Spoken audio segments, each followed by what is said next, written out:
Goldcast.io for running your virtual event. They have got 200 customers, are doing 500,000 a month in revenue. That's up from 250,000 a month just a year ago. They got their $28 million Series A done back in September 2022 at 120 million post money valuation. Call it, they sold 23% of the company. Now 110 folks on the team as they look to scale. Again, 200 customers today, charging on average $30,000 per year, focusing on B2B brands.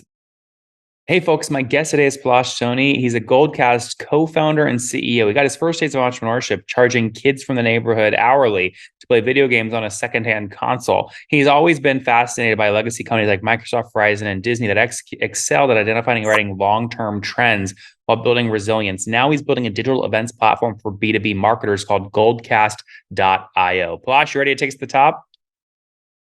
I'm Nathan, excited. All right. Tell us the story of one of your customers and why they pay you. Yeah, Nathan. So one of our largest customers is GitHub, and they started with us in May of 2020, and they started with us doing an event series in Europe for one of their new product launches. So they did an event series throughout the year for 20-30 events, and now they have around 30 teams using us, mostly marketing teams doing a variety of marketing events, right? Like product launches or demand gen events or events with enterprise customers. And that's what typical use cases look like, right? Like marketing teams of different types using us to do events with their customers, prospects, to serve a variety of marketing event use cases. That's awesome. Now, just to be clear, is this sort of in the Hopin, Bizzabo, vFair sort of world, or would you say you're different?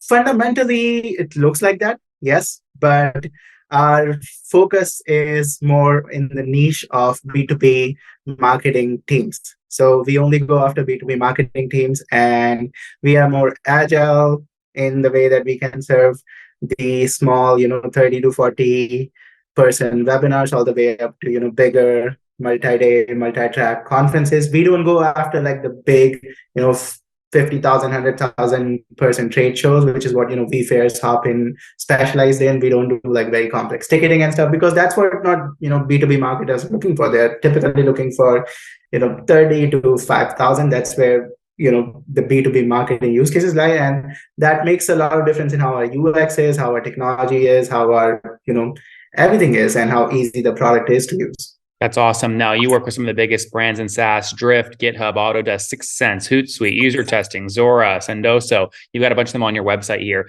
Helping me understand, on average, what are companies paying per month or per year to use the technology? $30,000. Okay. And how do you upsell? Is it number of attendees, number of seats, or something else? Yeah, since the last time we have spoken, Nathan, it has changed. Now we charge based on number of teams that companies use. Interesting. Yeah, because last time you upsold, what did you tell me? You said you upsell against number of attendees and features, but now it's just teams. Yes. Interesting. And when we last spoke, you told me you had about 110 customers. Where are you today? 200. 200. Okay, great. And I remember you telling me on that episode, this was back January, February, March. This was back in April of last year. You said you were raising a 20 million Series A. Come September, it looks like you got that closed, a 28 million Series A. Is that right?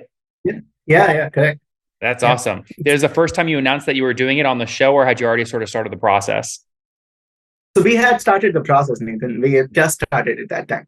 That's awesome. Well, congrats on getting it done. Are you comfortable sharing the valuation you raised at? Yeah, Nathan, absolutely. We raised it at 120 post money. And did that feel fair to you at the time?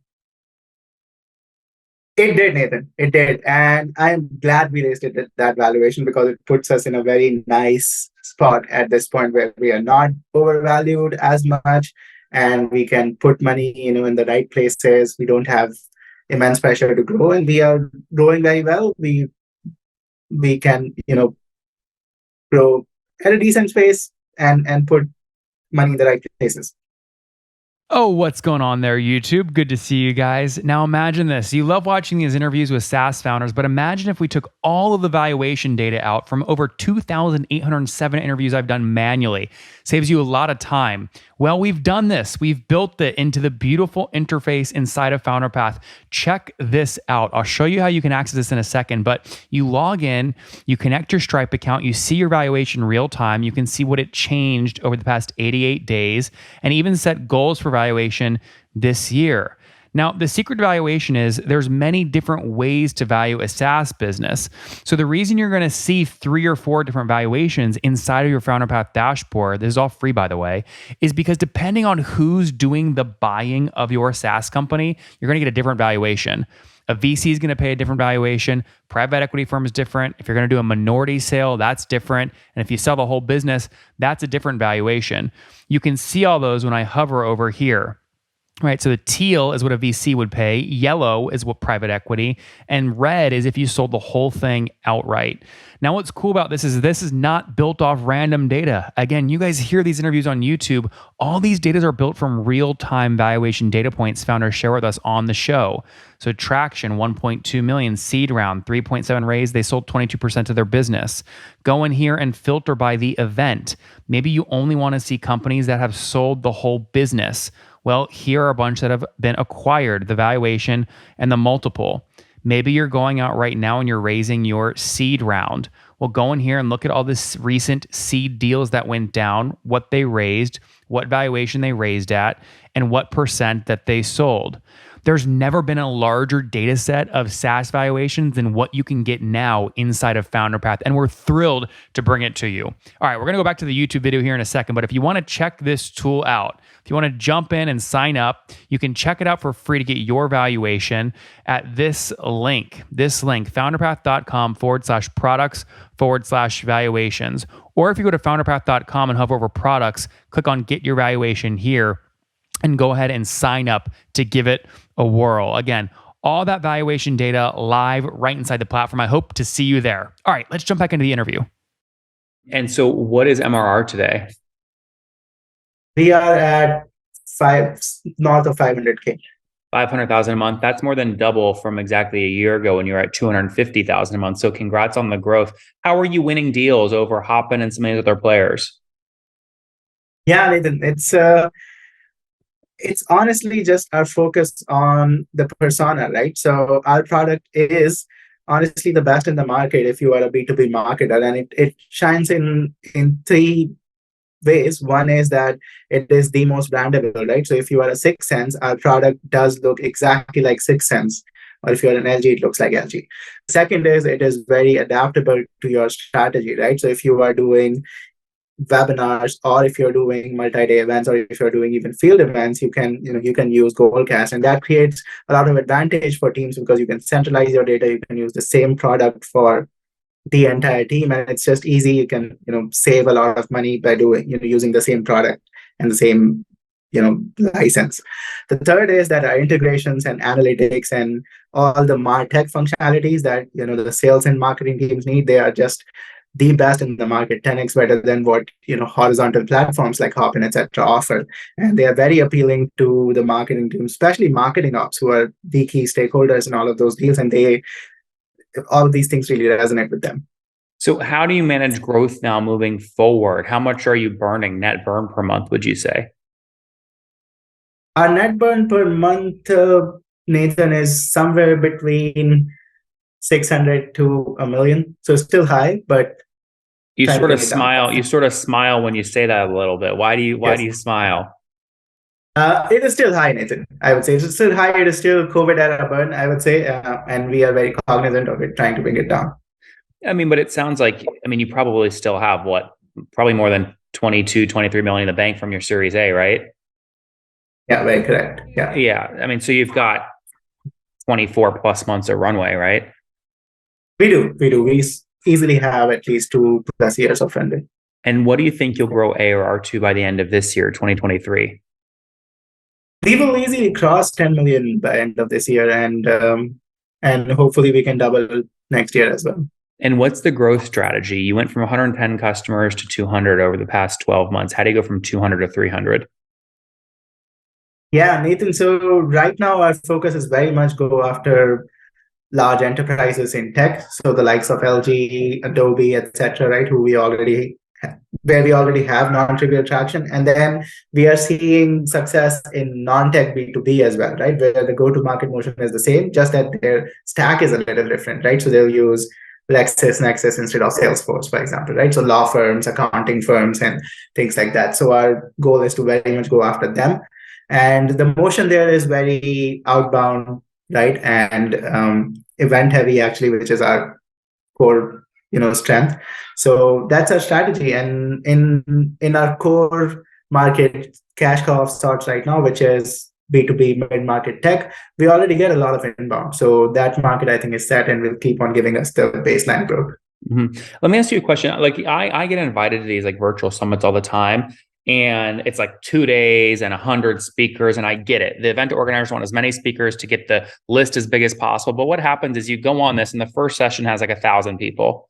3 hours in, you've got like 5 people on, right? No one's going to sit in front of a computer for 2 days and just watch your streaming event. So, like, first off, is that accurate? You have the data, and if it is accurate, what would you tell event organizers in terms of how to plan a virtual event to maximize live eyeballs?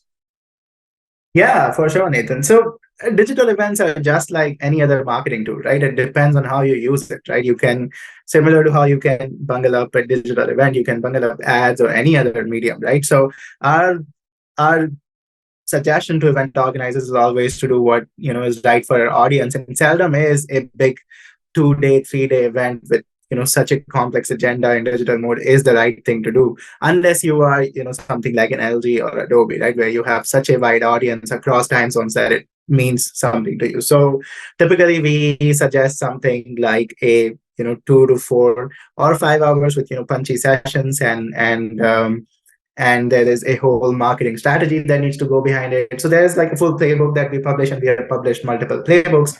And it also needs to tie in with your marketing strategy, right? So a digital event cannot be just like a tentpole in-person conference, right, where it's a thing of its own and people are traveling just to have drinks or something, right? It needs to be part of a big campaign, right? Either there is a big piece of content that you've released, or a playbook that you've released, or a product that is being launched, and this is part of that. And that's where digital events are so powerful, right? Because they can be very repeatable, they can be very measurable, they can be very tied into what else you are doing in marketing. So I don't know if it answered your question, but it really depends on what the marketer is doing, but seldom is what you described as the right answer.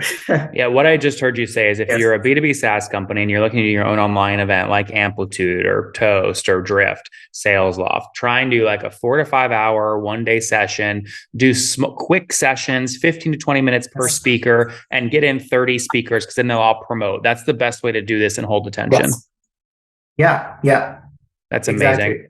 What's the most creative thing you've seen one of your event organizers do in terms of just driving a lot of engagement or driving sales? Driving sales through event? Yeah. I think even a lot of what people get out of event is determined by what they do before the event, right? And the most creative thing that people do before the event I've seen is this company called metadata, right? So what they do is they will do a bunch of like very planned gimmicks before the event. So every week they'll have a new gimmick, right? They'll be like, oh, if the first 1,000 people who register will get 10 people of them will get a trip to Hawaii. So they'll generate a lot of momentum that way. Then they'll say, okay, the next 1,000 people who will register will probably get this really quirky piece of swag. And they'll do a lot of like these gimmicks that people don't expect to do in a digital event, right? And for a company of that size, they generate a ton of traction and a lot of engagement in those events. So we also did a case study on them. That's amazing. Where can we read the case study? It's on the website. I'll share the link. Is it under the customer tab?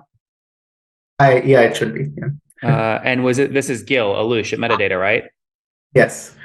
Okay. I can't find the link right now, but you'll send it to me. I'm on your website, but you'll send it to me. Okay. Yeah. Okay, great. Very cool. And then this is interesting. Okay, let me ask you another question. A lot of people, when they do a live event, right, in person, they don't want to also do it virtually because they're scared people then won't pay for the in-person ticket and they want to fill seats at the in-person event. How would you, for someone with that concern, i.e. me with SaaS Open, how would you recommend we tackle that challenge? Yeah. So there's no straight answer, Nathan, but what I have seen, at least in marketing domain, people do is that they would do some kind of gating for the in-person conference, they would get it to what they would call as high value target accounts, right? So they'll say, okay, if you are part of one of these like 500 accounts that we want to go after this year, we will allow you to come and participate in this in-person event. Otherwise, you can participate in this like huge virtual event, right? So, and we have seen a lot of people do that with pretty high success. That keeps your in-person conference smaller, more targeted, and high value because it's very expensive, and you can still open it up to a wider audience virtually. Well, Palash, what if we did like I don't want to limit, like if people knew as we were promoting SaaS Open, which just finished last week, if everyone knew there was a virtual version, a lot of them would have just said, screw it, I'll pay for the virtual ticket. I don't want to fly all the way to New York, right? And we had hundreds flying from Europe. So I don't want to lose that traffic. I mean, have you ever had someone like, let's say the next event that we were running was January, March, it's March 20th today. Let's say it was April 15th, right? And we've got 110 speakers. What if 2 weeks before the live event, we did a virtual 3-hour session where each speaker who is coming flying in live shared like one slide from their presentation in over 5 minutes. And we just got through like 60 speakers in the virtual event 2 weeks before to promote the in-person one. Have you seen something like that work well? We have seen versions of that, definitely. And they do work. Like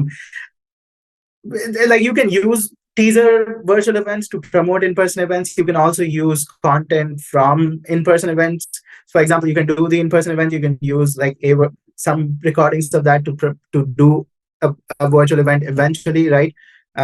You can do all of that. I think also the some of the concerns of people like not coming in person to and watching it virtually are unfounded. I think if given an option, people will attend an in-person event, and I'm saying that as CEO of a digital events company. But there's still there are a wide variety of people, and within people who prefer in person, there are situations that force them to attend in digital events. And for example, just in our company, we have seen in just 10 weeks the attendance of digital events has surpassed what we saw last year and the whole year with the traction we have. So I think overall that debate is not that important to have. I think, Nathan, with your kind of following, you always have too many people wanting to come, in person to your events.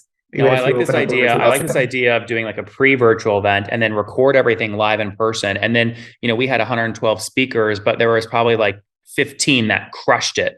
So maybe what we do is we do a post virtual event with the recordings, but after the recording plays, then the real CEO who gave it, comes up live. That would work well. Yeah, that works well, and we have quite a few of our customers who have done this with success. Interesting. And who's done it the best? Is there a case study? So we have had LG do this recently, and there was SalesLoft also. They did one in Atlanta, and then they did like a version of their event virtually. And they had their speakers come in and answer questions. That's really interesting. They play the recording from the live thing, and then they have the speakers come in and do Q&A. Yeah. Fascinating. Can you make a lot of money selling tickets to virtual events? No, I don't think so. And at least in our industry, the way we go after it, it's never seen, at least by good marketers, as a way to make money. It's always a way to generate demand or generate audience. Very interesting. That's super interesting. All right. What else should we know about Gold Coast Cast before we wrap up? Yeah, if you are a marketer who's looking to build audience and on a great platform, that's you should come to goldcast.io. We are the platform for you, and I can be found on LinkedIn. So please add me. How many folks are on your team today? We have 110. 110. And how many engineers? 50. 50. That's up from 45. And how many sales reps? We have 6. So, you cut that down. What happened?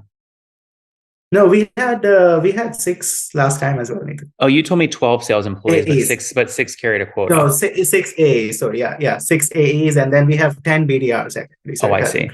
I see. So 16 total on sales. 6 are AEs that carry a quota. Still $1 million quota? 800K. 800. Oh, you changed that a little bit, or was that different? Yes. On average, like one odd carry higher, but it's 800K on average. Very cool. I love your story. Let's wrap up here with the famous 5. Number 1, favorite book. Favorite book, Moral Animal by Robert Wright. Number two, is there a CEO you're following or studying? Manny Medina's too. Number three, what's your favorite online tool for building Goldcast? Online tool for building Goldcast. It's still Notion. I love Notion. that. You said B plugin last time, so you have an update Last there. time, yes. Yeah. All right, number four, how many hours of sleep do you get every night? 8. I don't And- compromise with that. What's your situation? Married, single, kids? Married with kids. One kid or more? One and second one coming on the way. Oh, that's very exciting. And do you have a birthday? Are you 33 now? I am 33, yes. 33, very cool. Last question, something you wish you knew when you were 20. Take more risk. Guys, Palash, goldcast.io, competing in the virtual event space. Palash, it isn't for in-person events, right? You don't have printers and print off name back. It's just for virtual, right? No.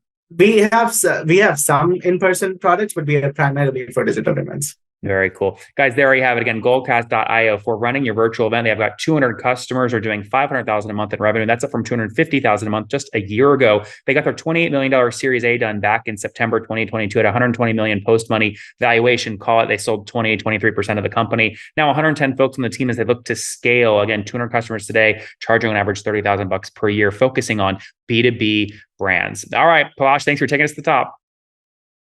Thanks, Aidan. Thanks a lot. One more thing before you go. We have a brand new show every Thursday at 1 p.m. Central. It's called Shark Tank for SaaS. We call it Deal or Bust. One founder comes on, 3 hungry buyers. They try and do a deal live, and the founder shares back-end dashboards, their expenses, their revenue, ARPU, CAC, LTV, you name it, they share it. And the buyers try and make a deal live. It is fun to watch every Thursday, 1 p.m. Central. Additionally, remember, these recorded founder interviews go live. We release them here on YouTube every day at 2 p.m. Central. To make sure you don't miss any of that, make sure you click the subscribe button below here on YouTube, the big red button, and then click the little bell notification to make sure you get notifications when we do go live. I wouldn't want you to miss breaking news in the SaaS world, whether it's an acquisition, a big fundraise, a big sale, a big profitability statement, or something else. I don't want you to miss it. Additionally, if you want to take this conversation deeper and further, we have by far the largest private Slack community for B2B SaaS founders. You want to get in there. We've probably talked about your tool if you're running a company or your firm if you're investing. You can go in there and quickly search and see what people are saying. Sign up for that at nathanlatka.com/Slack. In the meantime, I'm hanging out with you here on YouTube. I'll be in the comments for the next 30 minutes. Feel free to let me know what you thought about this episode. And if you enjoyed it, click the thumbs up. We get a lot of haters that are mad at how aggressive I am on these shows, but I do it so that we can all learn. We have to counter those people. We got to push them away. Click the thumbs up below to counter them and know that I appreciate your guys' support. All right, I'll be in the comments. See ya.